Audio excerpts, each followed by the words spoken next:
She's a former New York Times columnist, Pulitzer Prize-winning journalist, #1 best-selling author, and a Philly native. Anna Quindlen joins us today on Better Philly. Welcome to the show, Anna. Thank you. You're a Pulitzer Prize winner. What's it like to win such a great award? Oh, you know, it's fantastic.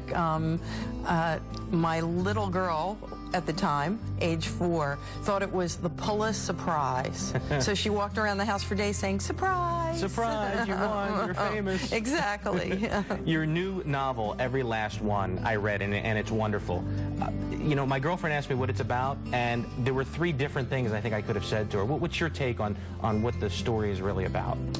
I think it's the story of a very ordinary family who might be seen as living a charmed life, except that there are tiny cracks in the bedrock of their existence.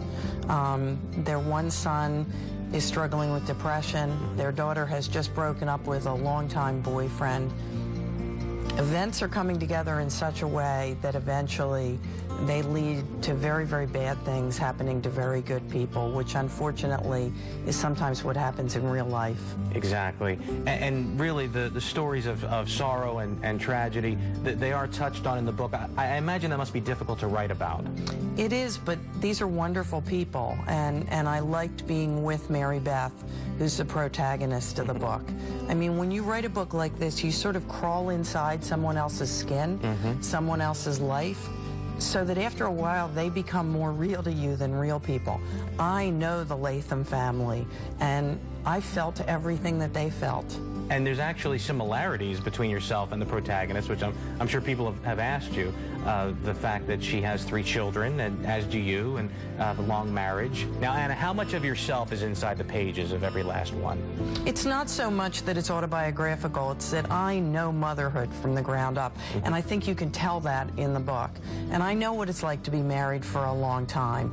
And so I think you bring what you know about the human condition to the table and try to give these people life.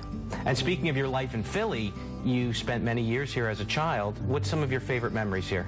Well, I think my favorite memory would be going to Wanamaker's for lunch at Christmas time with my mother when we were going Christmas shopping. Right. Maybe going with my class to the Academy of Music, which I thought was really boring at the time, but I look back on fondly now, and writing my initials on the wall of the big heart at the Franklin Institute, which I know is strictly forbidden. It is. But I did anyhow. It might still be there. Maybe.